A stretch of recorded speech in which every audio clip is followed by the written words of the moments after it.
And hello again, everyone. I'm Chris Lincoln. Welcome to Oklahoma Sportscene. Good to be back on the set for show number 101. The 100th show handled very nicely by Michael Knight last week, a PrepRedZone.com guy. A great show on high school football. Hope you didn't have to miss that. If you did, go to YouTube, look it up again. Had some great coaches on, a lot of good high school football talk. So, Michael, again, thanks for the great job.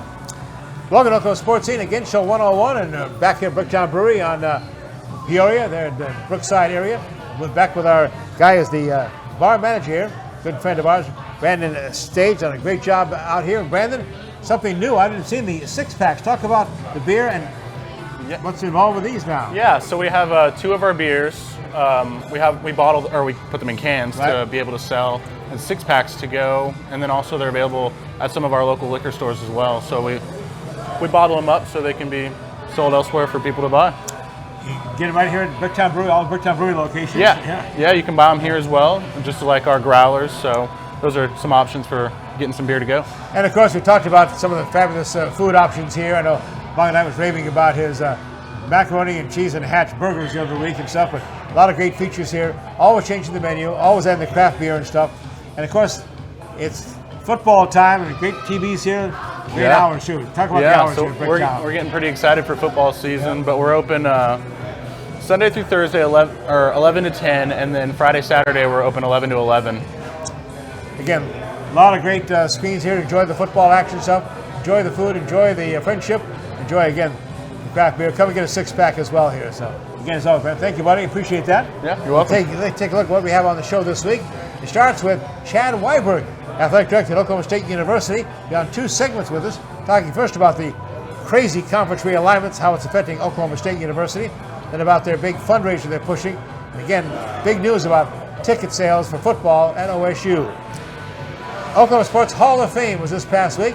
We'll have two of the members of this class on the set with us to talk about that incredible event and what they accomplished in their amazing careers.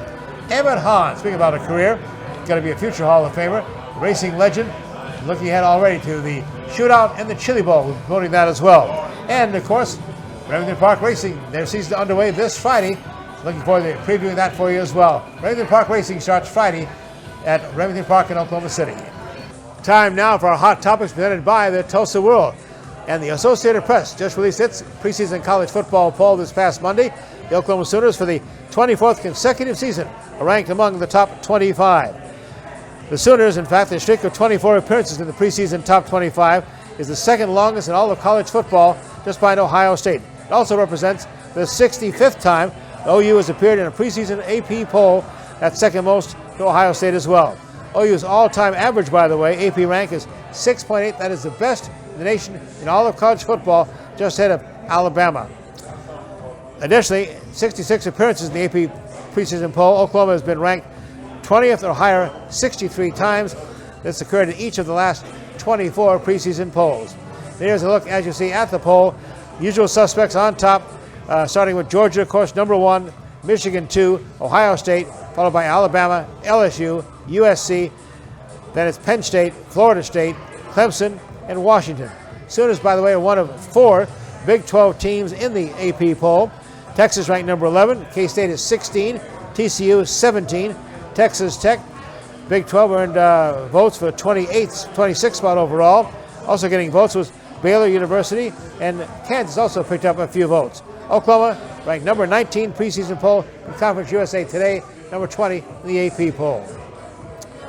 Women's soccer now, the World Cup winding down with the defending champion United States knocked out last week. Down to the semifinals, matches between Sweden will take on Spain, and then it'll be England against Australia in the semifinals. Third place match is coming up Saturday. The championship finals this Sunday, August the 20th in Australia. FC Tulsa has 2 home soccer matches coming up at One Oak Field, hosting the Tampa Bay Rowdies on Friday the 18th. Next Wednesday, take on Birmingham Legion FC with a kick at 7 p.m. Here's our Tulsa Drillers update. Drillers lost 4 of their 6 home game series in Amarillo this past week. Now they're on the road for 2 straight weeks. They go to Frisco, Texas, 15th to the 20th, then on to Northwest Arkansas, 23rd to the 27th. Tulsa now 54 in the season, tied for second though. Texas League East with Springfield 8 games back of Arkansas.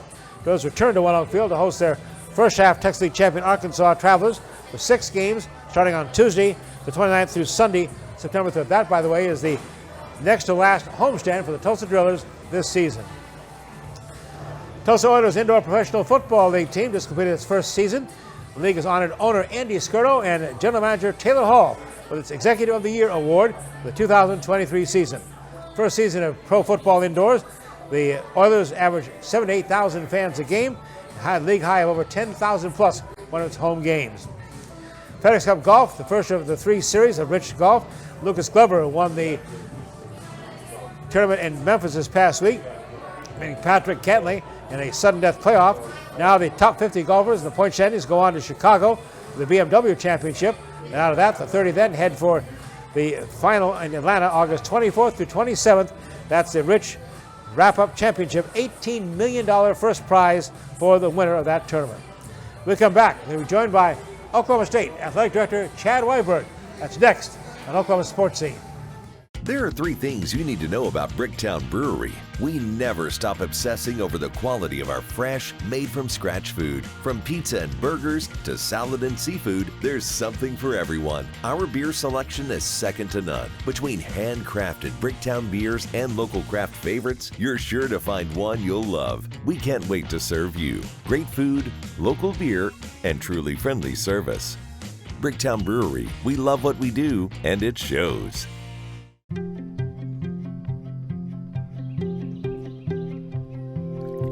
As the sun rises over eastern Oklahoma, we are devoted to one thing: improving the health of our communities, our home.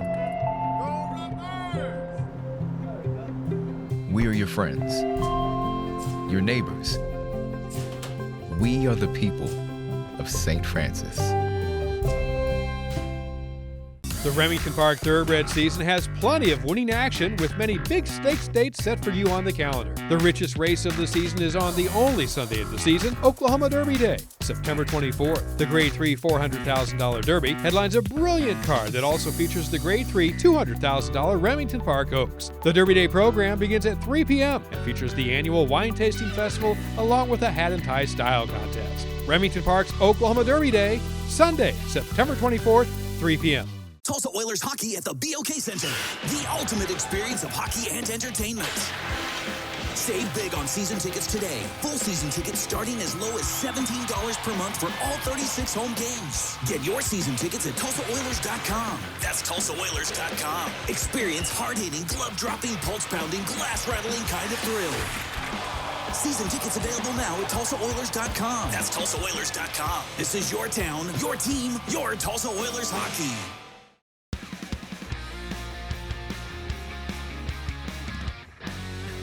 We welcome you back to Oklahoma Sports Scene. It was on July the 1st, 2023, that Chad Weiberg became the athletic director at Oklahoma State University. And just 3 weeks later, the world turned upside down. Oklahoma and Texas left the Big 12. Everyone wondered what was the future going to be for the Big 12 Conference as they left for the SEC. And now in just the last few months, the Big 12 has added 8 teams. The first of our 2-part interview with Chad Weiberg asked about all these dramatic changes for the conference.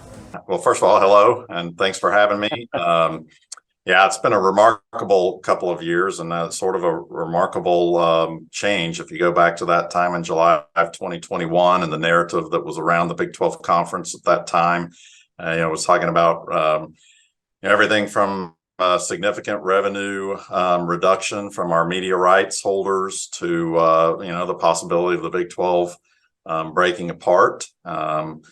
Fast forward to today, and the narrative around the Big 12 is completely changed. I think we've solidified the conference as obviously one of the players in major college athletics for the future. And there was a lot that went into that, and a lot of people who played significant roles in that. Commissioner Bowlesby, led the entry of the 4 new members. I think from late July to September. So a pretty short period of time before we had Central Florida and Houston and Cincinnati, and BYU coming into the league. And that certainly played a big role, I think, in just stabilizing the conference at that time and allowed for sort of the rest of it to be put in motion. The board, the Big 12 board of directors, the presidents and chancellors, I think, did a great job in selecting Brett Yormark as the new commissioner of the conference, and he was absolutely, I think, the right person for the job at the right time. Has done an excellent job with his understanding of the way entertainment and media works, his connections in those fields of positioning the Big 12 to go into the media rights negotiations early, and really just put the conference in a position to be ready to take opportunity if opportunity presented itself. And of course, we didn't know what that would look like. We didn't know exactly how that would play out, but at the end of the day, there was opportunity, and it worked out really well for the Big 12. And so excited about the future. Well, Brett Yormark joined us August of 2022 as the new commissioner of the Big 12. And shortly after that, about 100 days after that, he completed a $2.3 billion media rights deal with ESPN and Fox. And that's certainly a big part of this whole picture here. Absolutely. Yep. That was a huge part of it. And you know, again, I think it just really set us up to be opportunistic. You know, should there be people that are schools that were looking for, you know, new homes, and that's what we started to see. I think, you know, Colorado certainly was the first one that I think just liked what they saw was happening in the Big 12, saw the stability in the Big 12, and that kind of, you know, was, I think, part of leading to the rest of it. But certainly he did all the right things, made the right moves with the negotiation to put the Big 12 in a strong position to be opportunistic, you know, to see how this all played out. Well, you've got some good bloodlines, a good background when it comes to figuring out things like this. The Weiberg name, very prominent here in the conference. Of course, your uncle Kevin was the Big 12 commissioner for some 9 years and working now out at USC. But how important has he been? How has he helped guide you through all of this, Chad, through with OSU? Yeah, he's been great, obviously, and yes, I've, you know, just kind of watched him, obviously, through the years of being Big 12 conference commissioner. He was a part of putting the Big 10 network together. He was involved at the Pac-12 in different capacities through the years too, and partly because of that, you know, ironically, there's been some things that we haven't been able to discuss directly because we don't want to create any conflicts there.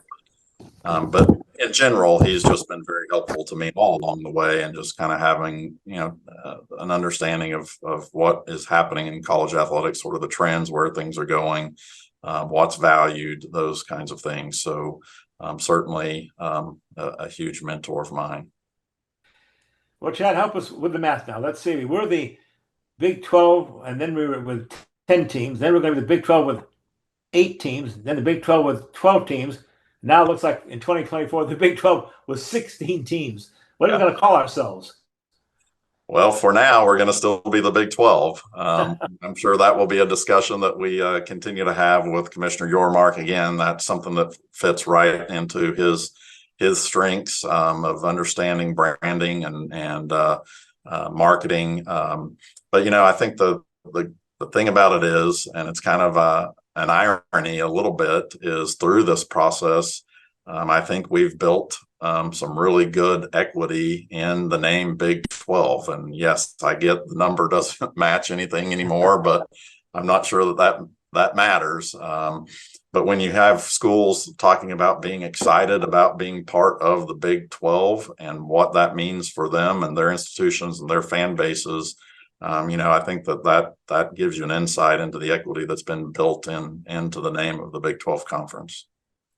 Well, certainly Brett Yormark has gotten some great reviews, and understand, Chad, his background is incredible. We'll talk about CEO, president, business operations, and strategy for no less than Jay-Z's Rock Nation Entertainment. So a whole fresh new look from an athletic commissioner standpoint. Yes. You know, and one of the things that, yes, and he's brought a really, really good skill set to us. He's, you know, I think he's done a great job of bringing new ideas to us. He's pushed us out of our comfort zones. I can tell you that. He brings things to the table that, quite frankly, probably our first reaction to it is, what is he talking about? Or, or who is that? But it's been really, really good. But the other thing about Brett, and what I think we all really appreciate about him, is he also, he admits what he doesn't know, that college athletics is not his background. And so he relies on us to kind of provide that, information behind the scenes, that background. And if there's things that he brings to the table that, for whatever reason, aren't going to work, whatever, he backs off of them, goes a different direction, and starts bringing new ideas to us. And so and I think I speak for all of the ADs, we couldn't be more appreciative of just that, the constant ideas and the innovation that he's bringing, but also the, just the partnership that we have with him in understanding college athletics and where it's going. We're talking with Chad Weiberg, the athletic director at Oklahoma State University. We'll come back and talk about a little program he has going on, just trying to raise $325 million for new facilities at OSU. That's coming up next on Oklahoma Sportscene. Stay with us. There are 3 things you need to know about Bricktown Brewery. We never stop obsessing over the quality of our fresh, made-from-scratch food. From pizza and burgers to salad and seafood, there's something for everyone. Our beer selection is second to none. Between handcrafted Bricktown beers and local craft favorites, you're sure to find one you'll love. We can't wait to serve you. Great food, local beer, and truly friendly service. Bricktown Brewery, we love what we do, and it shows. Tulsa Bone and Joint, Northeast Oklahoma's sports medicine experts. We are pleased to help you and the athletes in your life with a number of surgical and non-surgical options. Tulsa Bone and Joint is proud to serve as team orthopedist for local high schools such as Broken Arrow, Owasso, Sapulpa, Cascia Hall, and Bishop Kelly. We're also proud to be team orthopedist for FC Tulsa. Tulsa Bone and Joint, moving life forward.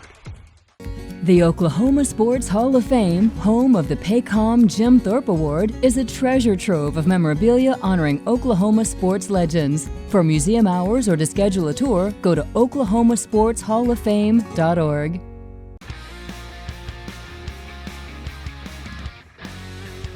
Back with the athletic director at Oklahoma State University, Chad Weiberg. And Chad, with everything else going on with the conference realignment and things moving around and stuff like this, you've had your hands full of another major project you announced. That is the Athletic Facilities Vision Plan, $325 million for OSU. Give us an update and tell us what it's all about again. Sure. We that was something that obviously was took a lot of time, effort, energy to plan. There were we'd had conversations going on about what are our future needs for some time, conversations with our coaches, our teams, our programs. And we talked a lot about what is the right way to approach that. Should we just, focus on one facility and work to get that done and then move to the next one? At the end of the day, we felt like it was better just to present the entire plan to our fan base, to our donor base, so that they could be a part of prioritizing what that looks like and what the timing looks like. So yes, it is a big number when you aggregate it all together. We estimated it in today's dollars to be probably a minimum of $325 million. But it isn't about the aggregate number. It still is about each of the individual projects. And so that's the way we're approaching it, and having great conversations with our donors and trying to just solve problems. And you're right, there's a lot going on in college athletics, and we're asking our fans and our donors to do a lot of things, but it's also very competitive. And as we look around the Big 12 conference, we look around the country, facilities continue to be part of it. There's schools right here in our conference that are spending hundreds of millions of dollars on new facilities, and so we just don't have the luxury of stopping and stand. We have great facilities, but the minute you stop and stand still, you're falling behind, as you know. And so we've got to keep pressing forward. And we feel like that's what we owe to Boone Pickens and the donors who have put us in this position now. Is they wouldn't want us to just rest and stay where we are. They'd want us to continue to press forward. And so we're having good conversations. We're making progress.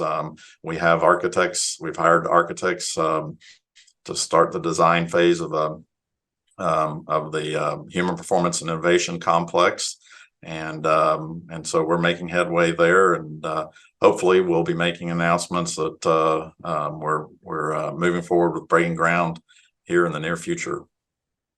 We're also talking about just not football, which really kind of concentrates on, Chad, but a new wrestling training facility, a new softball stadium, an indoor track, a new training center for basketball upgrades to the equestrian center, and the Carson Creek golf course. It's quite a big plan here. It is. It really touches on every student athlete that we have, every program that we have, and part of it is it's a little bit of a domino effect, right? So once football moves into the new center and vacates the West End zone, that gives us the opportunity to turn the West End zone into a student athlete success center. We'll move our academic center into there. That's where our training center is. That's where our NIL and Orange Power Studios is located. We'll have our mental health services there, our counseling services, our career development and leadership services. So it'll really be a one-stop shop for success for all of our student athletes in every sport. But then you're right. We've got obviously the best historical wrestling program in college athletics. It's really it's won more championships than any other program in any other sport in college athletics. But we kind of fell behind. We sort of let the Big Ten largely sort of pass us up in our facilities in wrestling. And so we need to come and try to bring that up to and surpass sort of the current standard for Coach Smith to do what we want to happen with Cowboy wrestling. And that's, compete for and win championships. Dave Smith and the head coach of our track and field and cross country program, we won the women's indoor Big 12 track championship this past season. And we did so being the only school in the conference without any kind of indoor track facility. So if he can win indoor track championships without an indoor track, I'd love to see what he can do if he had an indoor track. And so that's definitely a goal. Obviously, we know what Kenny Gasky's done with the softball program and the popularity of that sport. And so from a fan standpoint and a student athlete development standpoint, we definitely want to give him the tools to be able to do what he does. And then Carson Creek project is actually, that has started. The course will close in October and go under about a year and a half renovation before it reopens. And it's been a spectacular course for our golf programs for 25 years, but it's time to refresh it and bring some new innovation to it. And when it opens, it's going to be right back on top. Chad, it just doesn't seem fair. I mean, with all this, everything else you're taking care of, now all of a sudden, never been a time when college athletics has had so many just seismic changes. I mean, the portal and, of course, NIL, and Oklahoma State obviously dealing with that as well. All the schools are. Yes. Yeah. Yeah, you're right. And, we have seen change before, but I think what is unique about this time is the amount of change that's sort of been all lumped together and how fast it's happening. We're all working through the same things. It's impacting, I think, all college athletics the same. We continue to have a lot of conversations both internally about how we approach that, how we deal with that, to help our teams continue to compete, put our student athletes in a great position to be able to maximize those opportunities, but also working with our conference members and our national, across the country, sort of our national peers on what are the best practices to this. It's something that I think is going to continue to evolve. It's different now than it was 6 months ago. It'll be different 6 months from now. So I think it is just all about how we evolve with the changing situation. But we've got, as you know, Chris, it comes down to people, and we've got great people that are helping us with this, both internally in the athletic department with our collective Pokes with a Purpose. I feel great about the way we're handling things and the work that's being done there. So we'll continue to be competitive in that area, just like we've been in all other areas. And the Cowboys kick off their 2023 college football season on September the 2nd, hosting Central Arkansas. By the way, Chad is pretty excited and proud of you Oklahoma State Cowboy football fans to announce that they have sold out their season tickets and all 123 of their luxury suites. 49,535 tickets have been sold for Cowboy football. The Northside Stadium work has been completed now. Installation of 2,265 heat-resistant black chairback seats as they continue their renovations and upgrades at T. Boone Pickens Stadium. Congratulations, Cowboy fans, though. Sold out for the 2023 football season. We're going to come back with the Oklahoma Sports Hall of Fame. Two of the newest members, Dale Apollo Cook and Lamar Brooks, representing the legendary S.C. Williams. We'll talk about it straight ahead.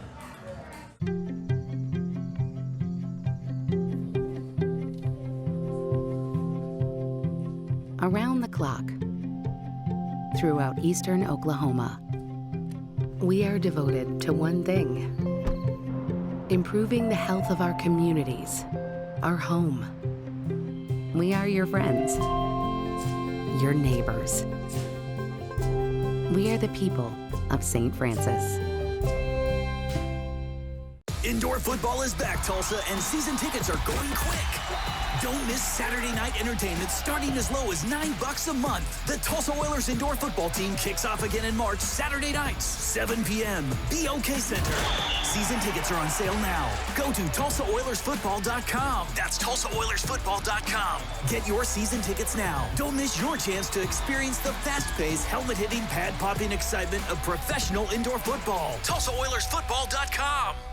There are 3 things you need to know about Bricktown Brewery. We never stop obsessing over the quality of our fresh, made-from-scratch food. From pizza and burgers to salad and seafood, there's something for everyone. Our beer selection is second to none. Between handcrafted Bricktown beers and local craft favorites, you're sure to find one you'll love. We can't wait to serve you. Great food, local beer, and truly friendly service. Bricktown Brewery, we love what we do, and it shows.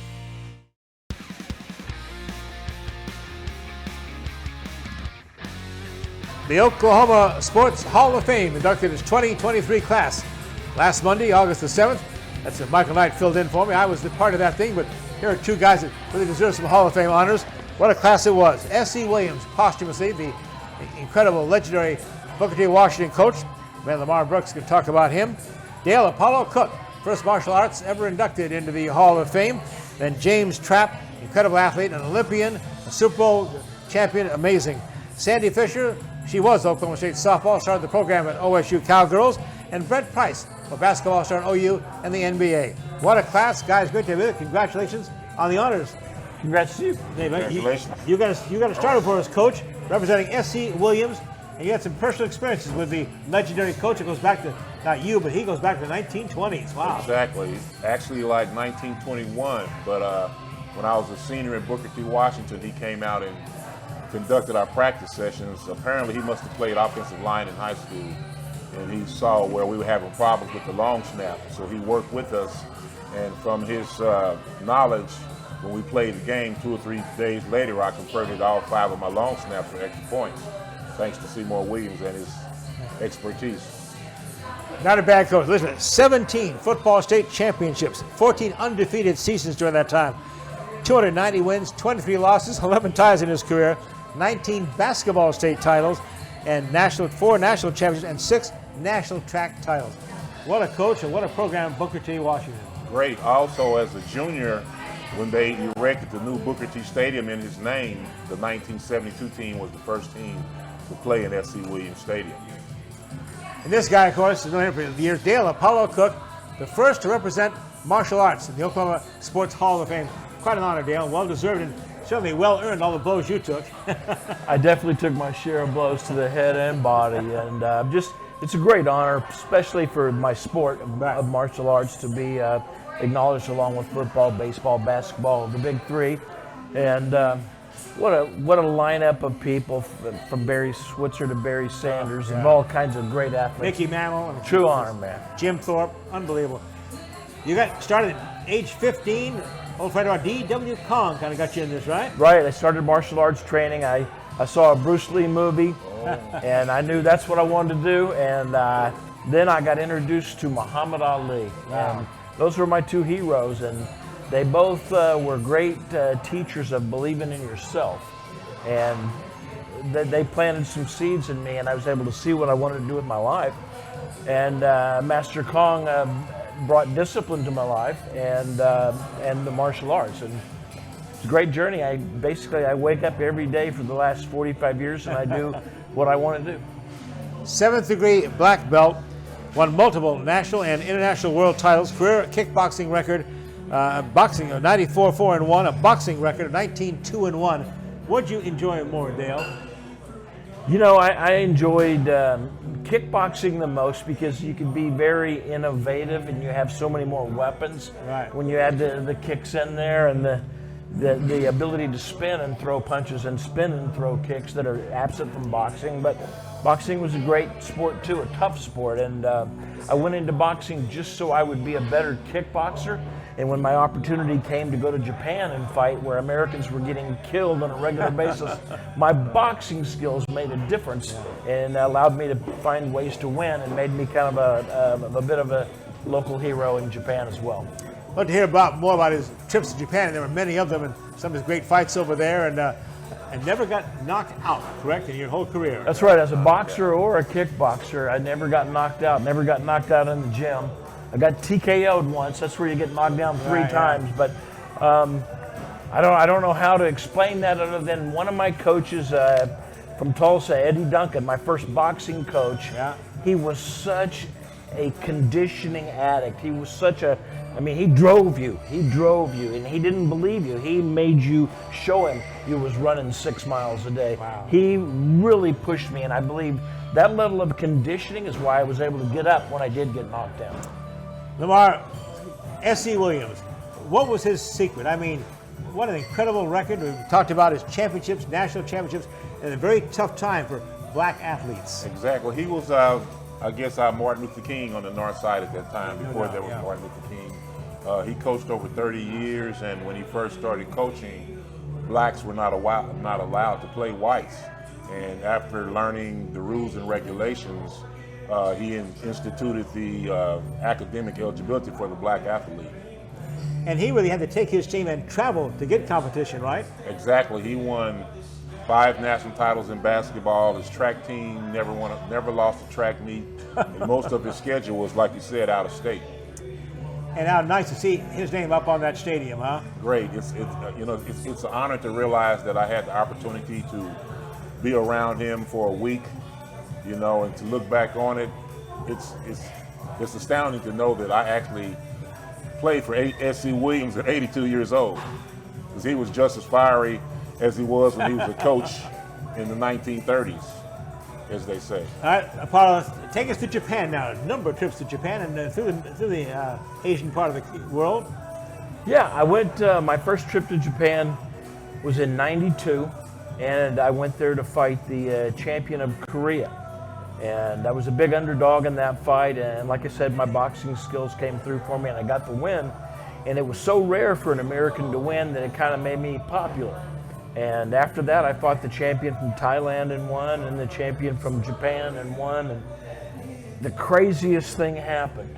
I got offered the opportunity to star in a movie, an action martial arts movie. Yeah. You were the next Bruce Lee. I ended up starring in 10 pictures. Wow. And they're the 10 worst martial art movies of all time, I can tell you that. But it was a wild turn in that I got to live my Bruce Lee dream out in real life, Bring us up to date now. I know you've had for the longest time the great Del Apollo kickboxing karate school here in Tulsa. Talk about the membership there and what are some of the values you teach those young guys? I think that teaching kids to set goals and to have discipline are two of the greatest tools you can ever give someone that's aspiring to be a great athlete or a great person or a great dad or a great anything. Yeah. And those are the things, the techniques in self-defense evolve and have changed with the UFC, and now you may learn an arm bar or a side kick or an uppercut. That's not the important part. It's the life skills that's learned through training in martial arts. Those are never going to change at Apollo's martial arts, and it's teaching kids who've been bullied or who failed at other sports to believe in themselves.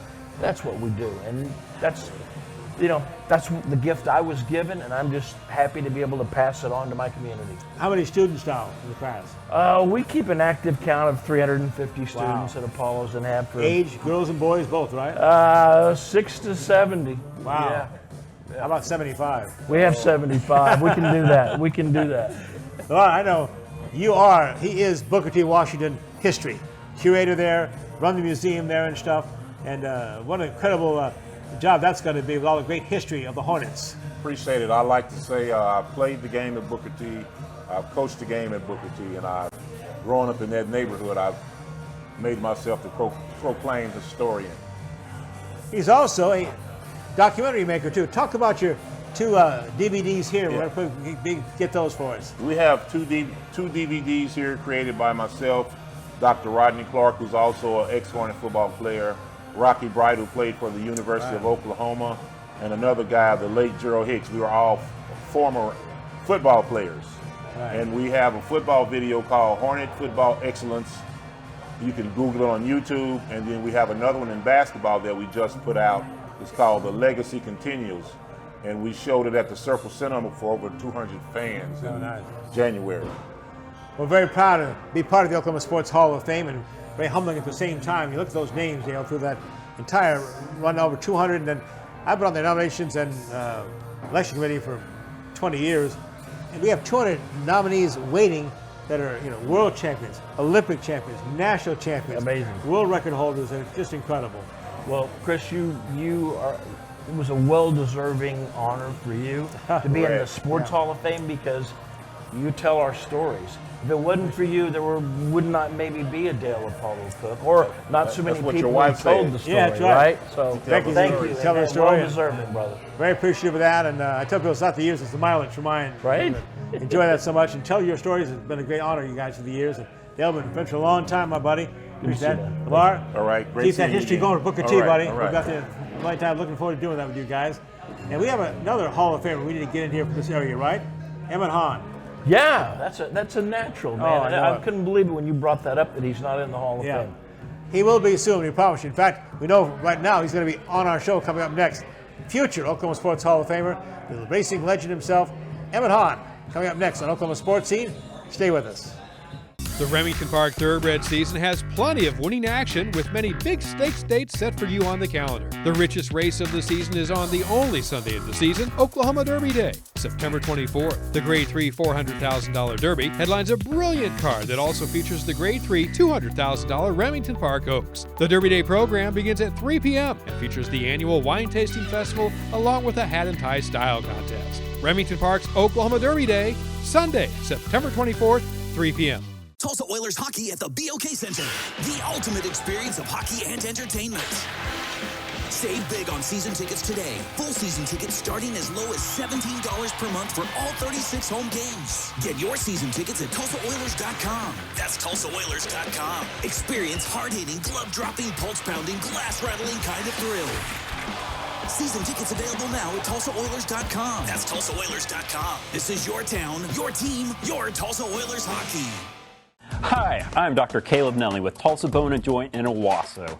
And I'm Dr. Ian Goodman with Tulsa Bone & Joint in Owasso, and we are your team physicians for the Owasso Rams. I'm Zach McGinty. I'm Kate Grady. I'm Destry Millsap. And we are the athletic trainers for the Owasso Rams. Here's some of the services that we provide in the Tulsa Bone & Joint Athletic Training Facility.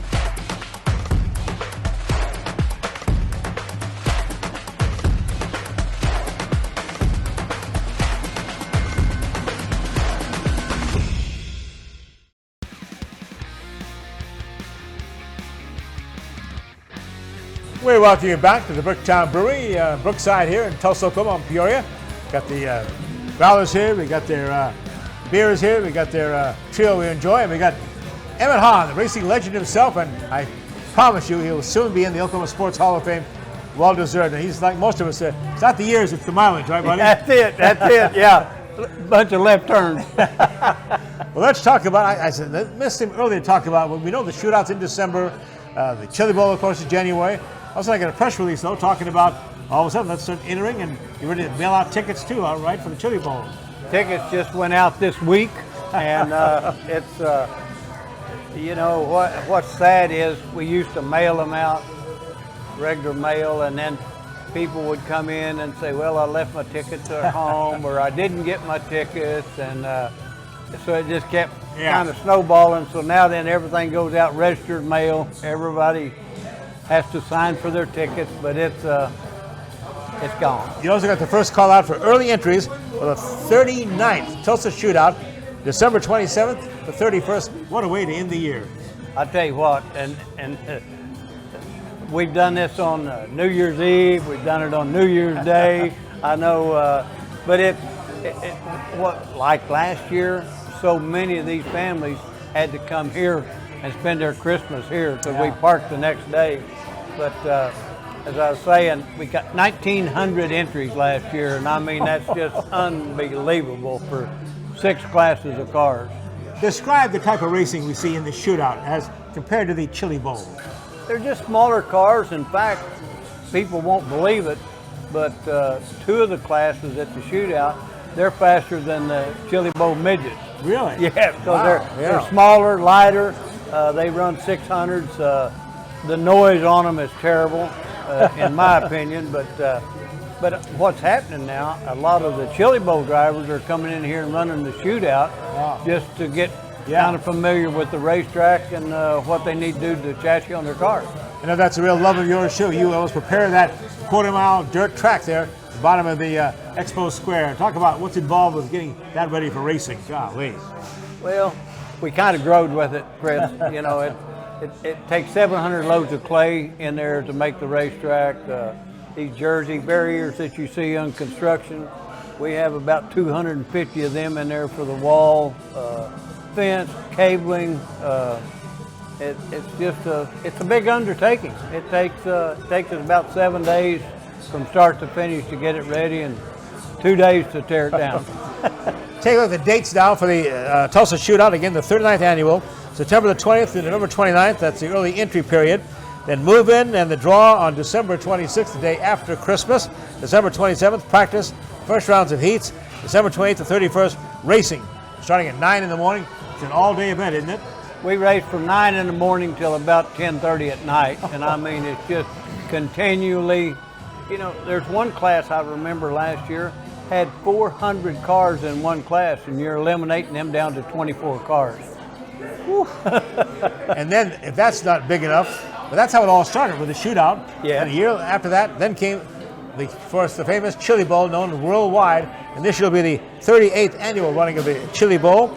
And looking forward to that coming up in early January, January 8th to the 13th. And I'm sure already planning going for that, sure. I'll tell you what, it's turned into such a big thing. People have said, could you ever imagine the Chili Bowl getting this big? And not in my wildest imagination. I mean, Tony Stewart, I think when Tony came and ran 20 years ago, I think Tony's the one that kind of helped make it. And you was involved in making the Chili Bowl, and that's when you was down there. Channel 8, that's right. Well, and Winter Communications. That's right. You guys got us on ESPN, and that's right. when it took off. So happy to be a part of that, too. Yes, We're sir. proud of that, too. You was a big part of it. Let's talk about some of the legends that have been racing here. And it's unbelievable. We mentioned Tony Stewart. Some of the names of past champions, multiple champions. I look at these names and I'll say, wait a minute, is this a NASCAR race? Oh, look at this, amazing. I'll tell you, when I knew that we were doing pretty good with NASCAR, one year we had 11 of them here. 11 NASCAR drivers. Yeah, and they had practice set up on their schedule. Them 11 drivers got NASCAR to move their practice day at Daytona to where they'd be here at the Chili Bowl. So, and then here about 4 years ago, we had 7 of the executives from NASCAR come up from Daytona and spend the entire week watching the Chili Bowl just to see, you know, as they say, the kids come down there to Daytona and that's all they're talking about, the Chili Bowl, so they wanted to know what it was all about. Well, what is the attraction of these super speedway drivers on a quarter-mile dirt track inside a building in Tulsa, Oklahoma in the middle of winter? Well, most of them haven't raced in a while, and no points involved.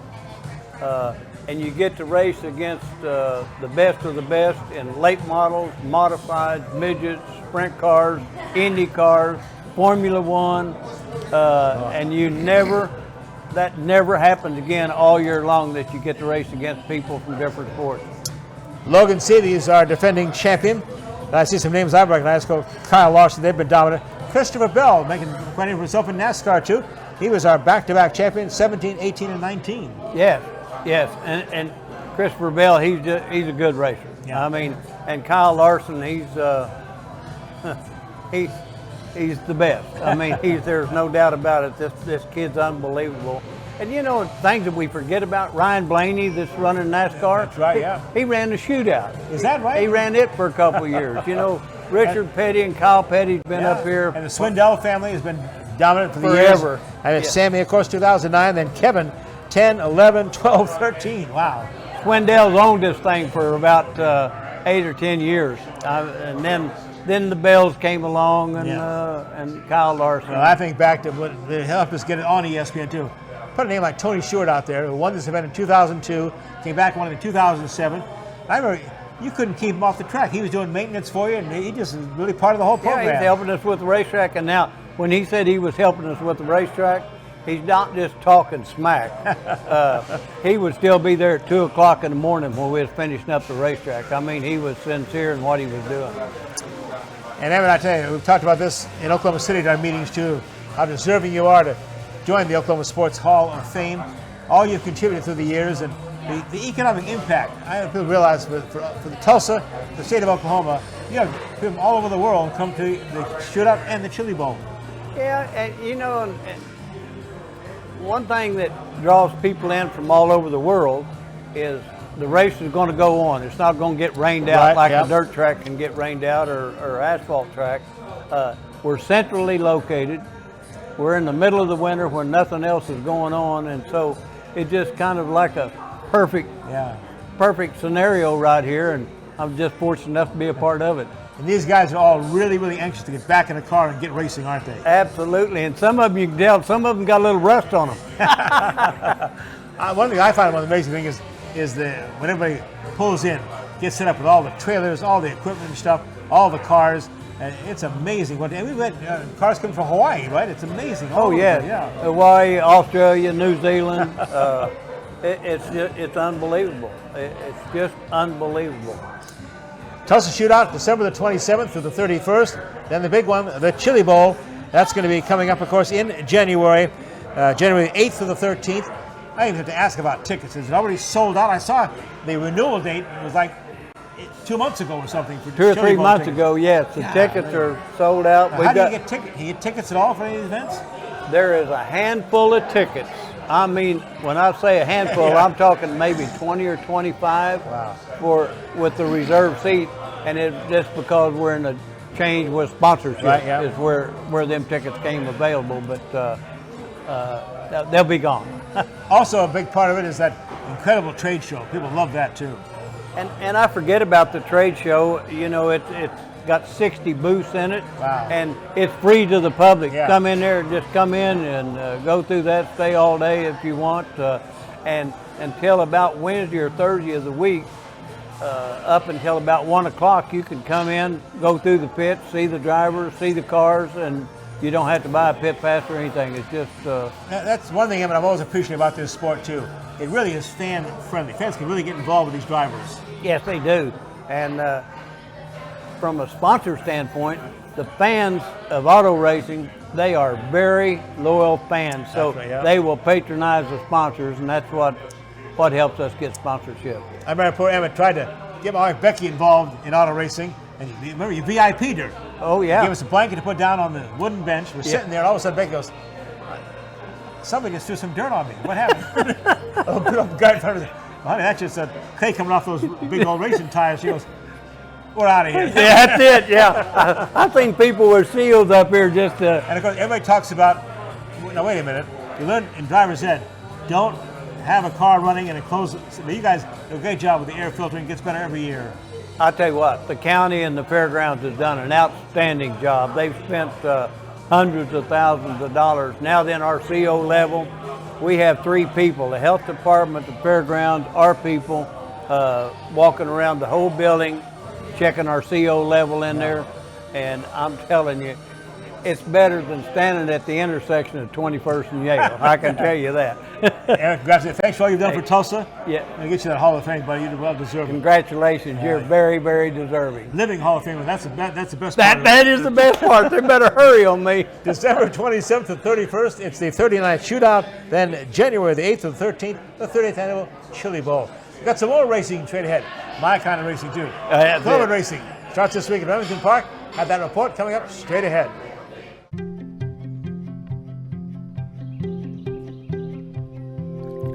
As the sun rises over eastern Oklahoma, we are devoted to one thing: improving the health of our communities, our home.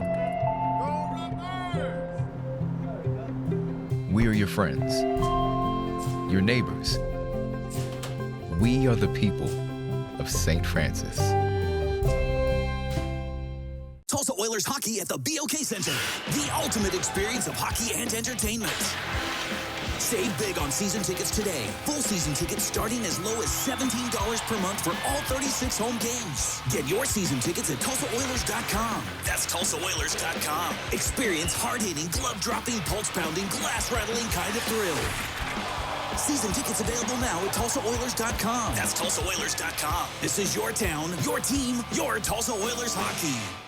The Remington Park Thoroughbred season has plenty of winning action with many big stakes dates set for you on the calendar. The richest race of the season is on the only Sunday of the season, Oklahoma Derby Day, September 24th. The Grade 3 $400,000 Derby headlines a brilliant card that also features the Grade 3 $200,000 Remington Park Oaks. The Derby Day program begins at 3 p.m. and features the annual wine tasting festival along with a hat and tie style contest. Remington Park's Oklahoma Derby Day, Sunday, September 24th, 3 p.m.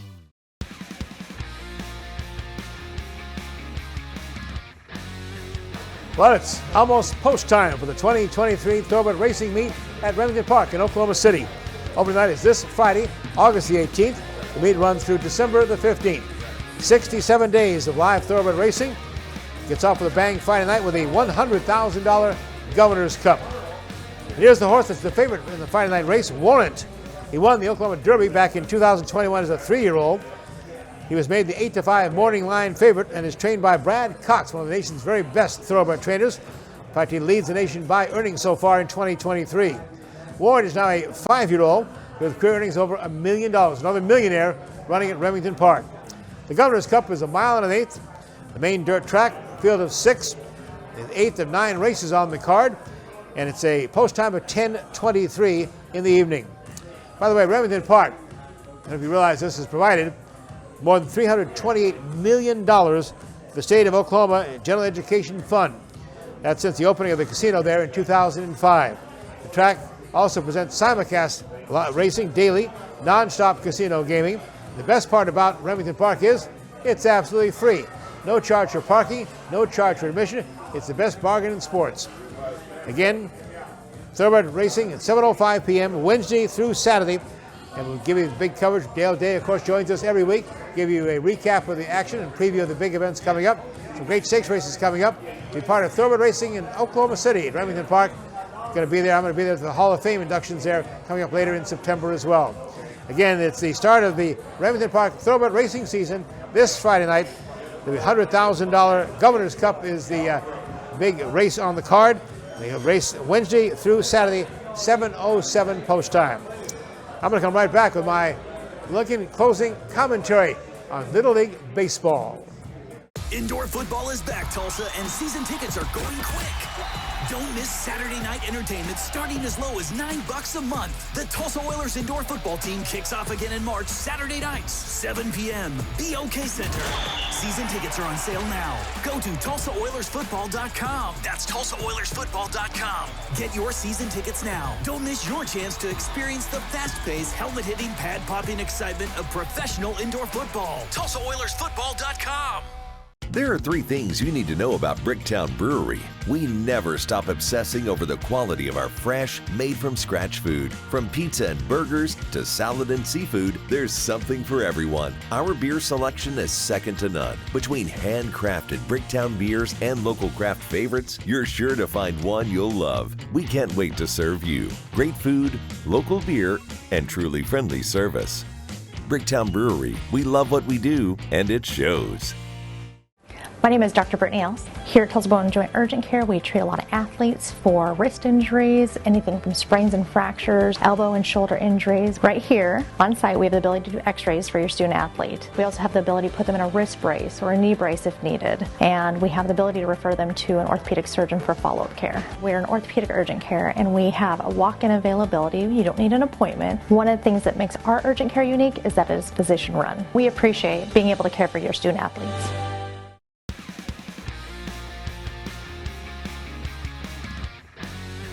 Back to wrap things up on show number 101 on Oklahoma Sports Scene here at the Bricktown Brewery at Brookside on Peoria here in Tulsa, Oklahoma. Come on and join us sometime. We have a great time doing the shows. We tape every other week. We do the Brookside one here, and out next week we'll be at 71st out on near Woodland Hills Mall at the Bricktown Brewery there. So come out and you're invited to join us on the show here. Time now for my closing sports commentary. Look ahead at what's coming on the show next week. While most of us have turned our attention, certainly, understandably, to football, we have the NFL preseason underway. We have coming up the high school team scrimmages this week. And the start of the college football season, 0 week, gets underway August the 26th. I want to take a moment, though, to recognize and talk about an American institution, the Little League World Series. It dates back to 1947. Imagine that. Oh, yeah, I was born in 1947. It is the 76th Little League World Series at Williamsport, Pennsylvania. 38 games over a 12-day period going on right now, ending on Sunday, August the 27th. Little League World Series Championship televised nationally and internationally around the globe by ESPN and ABC Sports. Minor League Baseball also gets involved with the little guys during the week. On August the 20th, the Philadelphia Phillies take on the Washington Nationals. They'll play in the Little League Classic game there at Williamsport. Not the Little League Stadium, though. Think back to your Little League days. I have some fond memories of mine. I was in Norwich, Connecticut as a 12-year-old. I was a husky lad, so of course I was the catcher. Pretty good backstop. I played pretty good defensive baseball. Couldn't hit a thing. But boy, if I had ever made contact, it had gone a long ways. I had great swings. Probably had better luck, though, if I'd kept my eyes open. But Little League Baseball, great way to get your youngsters involved in sports, and incredible number of people involved, millions and millions around the globe, all be at Williamsport, Pennsylvania, looking for the Little League Championship World Series. Again, the finals coming up on August the 26th. Next week on Oklahoma Sports Scene, got a great show for you. Bill Hancock, he is the executive director of the college football playoffs. We're talking to him about the playoffs, about all the college conference realignments, how it affects the college playoffs. They go from 4 to 12 teams starting in 2024. What a monumental year 2024 is going to be in college football. Also joining us, James Hale, the OU football insider. We'll talk to him from Norman, Oklahoma. And joining us on the set here, Austin Chadwick of Vipe Magazine, kind of the Bible of high school football. All the information you'll ever need on high school football, Vipe Magazine. Michael Knight of our PrepRedZone.com also be part of the show for us. And we'll be at the Bricktown Brewery out on 71st, 9409 East 71st, just east of Woodland Hills Mall. Tape between 5 and 6:30. Invite you to come out and enjoy the show with us. Fabulous Bricktown food, Bricktown drink as well. And until then, remind you, as always, on Oklahoma Sports Scene, be a good sport.